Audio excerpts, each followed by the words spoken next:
Saya bacakan lagi 2 ayat dari bacaan kita tadi, ayat 4 dan ayat 5. Yesus menjawab para murid Yohanes, "Pergilah, beritahukanlah kepada Yohanes apa yang kamu dengar dan kamu lihat. Orang buta melihat, orang lumpuh berjalan, penderita penyakit kulit ditahirkan, orang tuli mendengar, orang mati dibangkitkan, dan kepada orang miskin diberitakan kabar baik." Saudara-saudara yang dikasihi Tuhan, saya yakin-yakinnya tidak ada seorang pun di antara kita yang mau jadi orang miskin. Alasannya sederhana aja. Kalau orang miskin tuh biasanya cenderung disingkirkan, dikesampingkan, diremehin, direndahkan, dibully, diasingkan, bahkan bisa dibuang. Persis seperti nasihat seorang tua yang pernah saya dengar kepada anaknya. Orang tua itu kasih nasihat, "Nak, kamu itu boleh gak mau kaya, tapi kamu harus kaya. Sebab kalau kamu kaya, kamu dihormat orang tahu. Kamu miskin, kamu gak dihormat orang." Gitu loh. Kalau orang tua kasih nasihat berdasarkan pengalamannya, bukan teori lagi, memang ada benernya ya. Syukurnya gak sepenuhnya benar. Buktinya para pendeta, di antaranya satu aja saya, yang tolak untuk jadi kaya, masih dihormat juga. Cukup dihormat oleh Bapak Ibu semua, ya, nggak perlu jadi kaya. Tapi bagaimana dengan tema khotbah kita? Kelahiran Yesus itu wujud bagi yang terpinggirkan. Apa? Kelahiran Yesus hanya buat utamanya orang miskin, yang biasa dipinggirkan, yang biasa kurang dan tidak dihormat? Apa kelahirannya bukan juga bagi orang yang kaya, yang banyak sangat dihormat? Syukurlah saudara-saudara, kehadiran, kedatangan Tuhan Yesus itu bukan hanya bawa kabar baik, tapi bawa juga kabar buruk. Buat siapa? Ya buat semua orang. Mau yang miskin, mau yang kaya, yang miskin. Memang kabar buruk apa dan kabar baik apa yang Yesus bawa? Kabar buruknya Yesus mau katakan, semua orang di dunia ini miskin. Kadang kita baru sadar, kita memang gak punya apa-apa, gak punya siapa-siapa, ketika Tuhan ambil satu-satu dari kita. Tuhan ambil orang yang kita sayang, entah suami, entah istri, entah anak. Ternyata kita merasa belum terlalu lama memiliki dia, loh sekarang dia ambil, ternyata bukan milik saya ya. Tuhan yang ambil, milik Tuhan. Kita sehat, satu hari kena stroke, apalagi tua kena demensia. Bagaimana pinternya kita, loh tiba-tiba kok aku jadi gak bisa mikir ya. Dan orang melihat juga kita memang sering salah mikir gitu ya. Kita baru tahu pikiran juga. Itu milik Tuhan. Ketika kita punya jabatan tinggi, tapi tiba-tiba kita diberhentikan di kantor, ya. Aduh, jabatan kita ternyata juga bukan milik kita. Bisa begitu aja hilang dari kita. Saudara-saudara, Tuhan biarkan kita miskin supaya kita sadar dan mau hidup lebih bergantung kepada Tuhan gitu loh. Daripada kepada diri sendiri, kepada siapapun dan kepada apapun. Makanya orang yang sadar tentang hal ini, tentang kemiskinannya, Yesus bilang dia berbahagia. Oh, berbahagialah orang miskin di hadapan Allah. Kenapa bahagia? Karena kalaupun diambil satu-satu apa yang ada pada kita, yang memang bukan milik kita, milik Tuhan, kita tuh jadi bisa masih bersyukur, berbahagia, dan mengatakan, Tuhan, terima kasih. Tuhan pernah titipkan dan percayakan yang Tuhan ambil dalam hidup saya. Seorang pasangan muda baru punya anak satu laki-laki. Setahun, lagi main di lantai 2, ada jendela yang mereka nggak hati-hati, itu mesti dipasang teralis, ini enggak. Anak itu tiba-tiba lari-lari, loncat dia dari jendela kamar, jatuh ke lantai 1. Waduh, orang tuanya kalut, langsung turun balik menjumpai, udah ada darah di sini. Bawa ke rumah sakit. Di jalan istrinya bilang sama suaminya, kalau anak kita itu dipanggil Tuhan ya, jangan salahin Tuhan ya. Kita malah harus bersyukur, kita sudah dipercayakan dia setahun. Syukurnya dibawa ke ICU, sudah diperiksa, dokter tanya, ini benar jatuh dari lantai 2? Ya dok, salah kami dok. Tapi nggak apa-apa ini anak. Gitu. Wah, orang tuanya nangis kayak apa, masih dipercaya sama Tuhan. Ini bukan milik mereka, milik Tuhan. Seorang istri baru punya anak pertama, 1, perempuan. Lagi senang-senangnya, suaminya ketabrak. Bayangin coba, aduh. Karena tahu bahwa suaminya milik Tuhan, dia masih bisa bilang, Tuhan terima kasih. Aku sempat dititipin suami, biarpun gak lama, malah dititipkan juga 1 anak yang boleh menemani aku dan aku besarkan. Anak itu sekarang sudah besar, udah bisa nyenengin mamanya. Ya, saudara-saudara, di samping itu, Yesus suka memberitakan ini. Bertobatlah, percayalah kepada Injil. Ini inti pemerintahan Yesus, bukan cuma pada awalnya aja. Kemungkinan besar sepanjang pelayanannya ini dia beritakan, tobatlah, percayalah pada ini terus-terusan gitu ya. Dia juga mau ingatkan, kita semua itu miskin perbuatan baik. Paulus pernah bilang, di hadapan Tuhan tidak ada seorang pun berkenan kepadanya. Pemazmur bilang, Allah suka melihat ke bawah dan menjumpai semuanya brengsek, bejat, rusak. Gak ada yang kaya dalam perbuatan baik. Tapi perkataan baik ya banyak, tapi perbuatan baik kurang. Saudara-saudara, kita dipanggil karena itu yang miskin perbuatan baik. Ayo, terus bertobat, terus berubah. Ya. Kalau kita mau buktikan kita sungguh percaya kepadanya. Di samping itu dalam penyataan hidup, karena Tuhan ciptakan kita semua orang gak sempurna, terbatas, kita masih jumpai lagi banyak kemiskinan lain dalam hidup kita. Contoh di dalam drama tadi, ada David yang dipanggil Apit. Dia sebenarnya dulu cerdas, baik, jujur, tapi dia sekarang miskin kesehatan mental. Dia depresi. Malah ada yang bilang schizofren. Jadi dalam keadaan itu ya bisa dikelola, tapi kemungkinan sembuh itu kecil. Malah ada yang gak bisa disembuhin lagi. Ada Musa.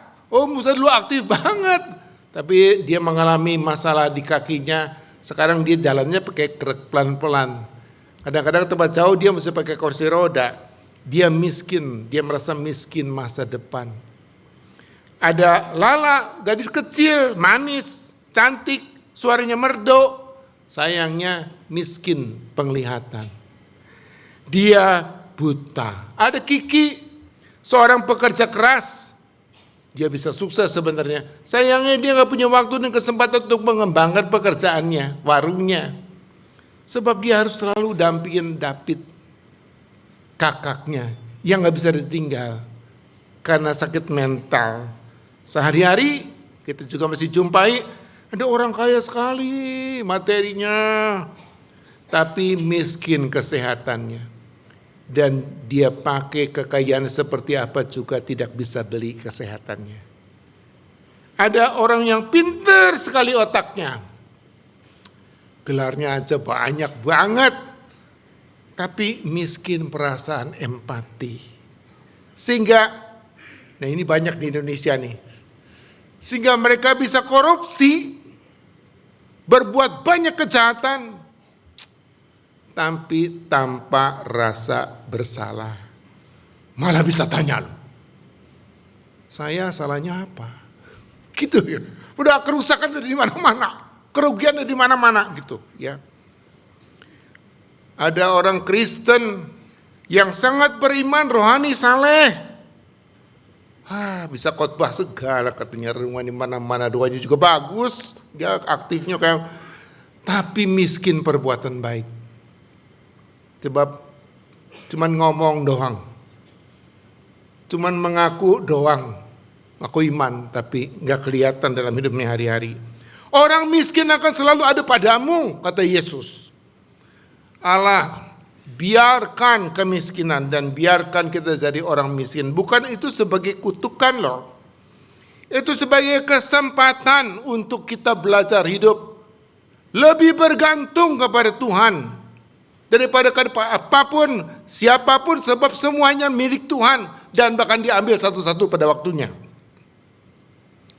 Dan supaya kita dalam segala kemiskinan merasakan kasih Tuhan dan kemudian nyatakan kasih itu dalam perbuatan kepedulian, menolong, menopang, menanggung satu sama lain. Seperti dalam drama juga. Kiki, David, Musa, Lala menghayati sayang Tuhan. Tuhan sayang padaku. Dengan apa? Dengan saling sapa, saling kasih waktu, saling berbagi, saling mendengarkan, saling peduli, saling menyemangati. Tapi memang Yesus itu bawa kabar baik. Apa kabar baiknya? Allah itu kita boleh aja dalam kemiskinan kita itu dipinggirkan oleh siapapun, dikesampingkan, diboleh dibuang oleh siapapun. Tuhan bilang, aku tidak pernah lakukan itu padamu. Karena aku terlalu mengasihi kamu.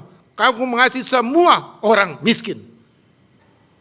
Makanya aku datang di dalam Tuhan Yesus kepadamu. Buat orang yang masih ragu, Yesus datang dari Allah, termasuk Yohanes Pembaptis. Yesus bilang, pergi, beritahukan semua yang ragu-ragu apa yang aku perbuat. Itulah kabar baik. Lihat, orang lumpuh yang miskin kegiatan bisa berkegiatan lagi. Orang kusta yang miskin komunitas, orang kusta itu biasanya diasingkan ya sama komunitasnya sebab dia dianggap dosa, ya bisa menular, jadi kesepian. Tapi aku bisa buat mereka bisa berkomunitas lagi. Orang tuli miskin pendengaran, aku bisa mampukan dia mendengar. Orang mati, ya ini miskin kehidupan.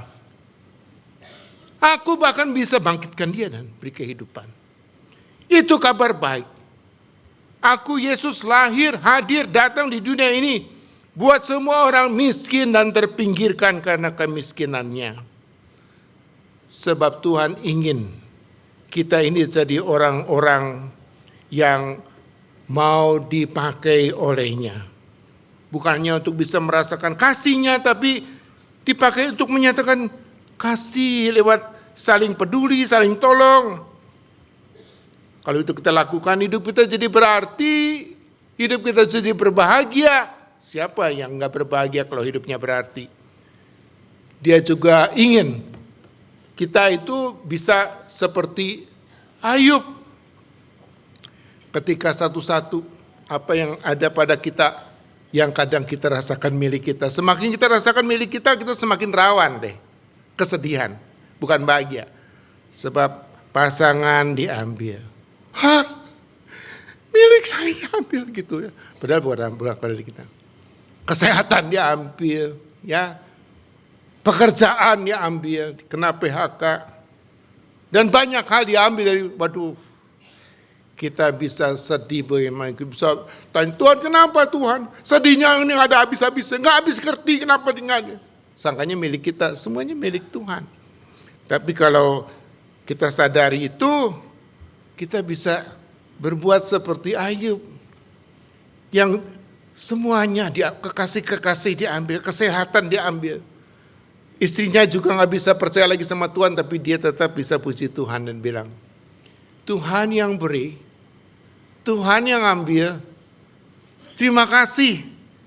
Aku sudah dititipkan, dipercayakan mengalami semuanya, yang nggak semua orang bisa ngalaminya. Terpujilah Tuhan. Wah, hebat banget ya. Satu catatan di sini yang penting adalah, kalau kita miskin, dipinggirkan, kita bisa mengalami kasih Tuhan, ya bisa berbahagia. Itu tuh nggak terjadi sendirinya loh, nggak otomatis loh. Itu hanya terjadi buat orang-orang yang dalam kemiskinan, keterpinggirannya mau rendah hati datang sama Tuhan, cari Tuhan ya, dan minta tolong Tuhan. Persis seperti orang-orang buta, lumpuh, kusta, tuli, mati. Di zaman Yesus tuh banyak sekali. Emangnya semua disembuhin sama Tuhan Yesus? Enggak. Yang disembuhkan itu yang dengan rendah hati, susah payah datang sama Tuhan. Ya, cari dia, temui dia, minta tolong. Nah itu dapat pertolongan. Karena itu kita juga diminta Tuhan dalam segala keberadaan kita yang miskin, terpinggirkan. Terus cari Tuhan, terus dekat sama Dia, terus alami Dia di dalam hidup kita. Akhirnya kita bisa belajar teladan dari seorang yang namanya Lau-Kaing. Mungkin saudara pernah dengar ya, ini saya dapat dari HP. Inilah kisah haru seorang menantu perempuan dari generasi 90-an, Lau-Kaing, yang menyentuh hati jutaan orang. Di usia 32 tahun, ia dengan penuh cinta merawat nenek suaminya yang kini telah berusia 88 tahun dan sudah tak mampu mengurus diri sendiri. Dalam sebuah video yang viral, terlihat ia menggendong sang nenek dengan lembut, seperti menggendong seorang bayi, lalu mencuci rambutnya, menyuapi makanan, membersihkan tubuhnya, dan merawatnya dengan penuh kasih. Sebuah pemandangan yang menggambarkan kasih sayang tanpa syarat. Namun di balik semua ini, ada cerita yang jauh lebih dalam. 8 tahun lalu, saat Lau-Kaing sedang dalam masa pemulihan setelah melahirkan, sang neneklah yang dengan sabar merawatnya, memasakkan makanan, menjaga bayi, bahkan membantu membersihkan tubuhnya. Kini, saat nenek sudah renta dan tak berdaya, ia tak ragu membalas cinta itu. Dengan sepenuh hati, ia merawat sang nenek selama 6 tahun terakhir, tanpa keluh, tanpa pamrih. Yang lebih mengharukan lagi, sang putri yang baru berusia 7 tahun pun ikut belajar dari ibunya. Saat sang ibu pulang larut karena pekerjaan, sang anak dengan lugu akan memasak bubur, membuat sup, dan menyuapi sang buyut dengan tangan kecilnya. Sebuah warisan kasih yang turun dari satu generasi ke generasi berikutnya. Lau-Kaing bukan hanya menantu, ia adalah lambang sejati dari bakti, kasih, dan cinta keluarga. Ia menunjukkan bahwa cinta tidak selalu harus megah, kadang, ia hadir dalam bentuk semangkuk bubur hangat atau tangan lembut yang menyeka keringat orang tua. Mari kita berikan doa dan apresiasi untuk keluarga penuh cinta ini. Dan semoga kisah ini menjadi pengingat bagi kita semua, bahwa di balik kesibukan dunia, kasih dan bakti kepada orang tua adalah harta paling berharga yang tak tergantikan. Saudara-saudara, dalam segala keterbatasan dan kemiskinan hidup ini, Lau-Kaing bisa kasih teladan yang baik. Ibu mertuanya, dulu waktu masih lebih muda, lebih kuat, dia yang ikut urus Lau-Kaing, ikut rawat anaknya yang masih bayi waktu itu. Tapi dalam perjalanan waktu, ibu mertuanya jadi orang tua yang penuh kemiskinan fisik, ya, semakin lemah, dan ganti Lau Kai-ying yang melayani mertuanya. Bahkan anaknya yang masih kecil pun belajar dari ibunya. Menolong bukannya ibunya, tapi juga neneknya pada saat ibunya tidak ada. Saudara-saudara, kelahiran, kehadiran, kedatangan Yesus sudah nyatakan kasih, kepedulian, pertolongannya kepada kita semua yang miskin dan terpinggirkan. Selanjutnya, Yesus juga ingin kita mau saling nyatakan kasih, kepedulian, pertolongannya kepada sesama kita yang miskin dan terpinggirkan. Mulai dari dalam keluarga, terus meluas sampai ke lingkup-lingkup yang lebih jauh, lebih luas di luar keluarga. Selamat Minggu Advent ketiga. Amin.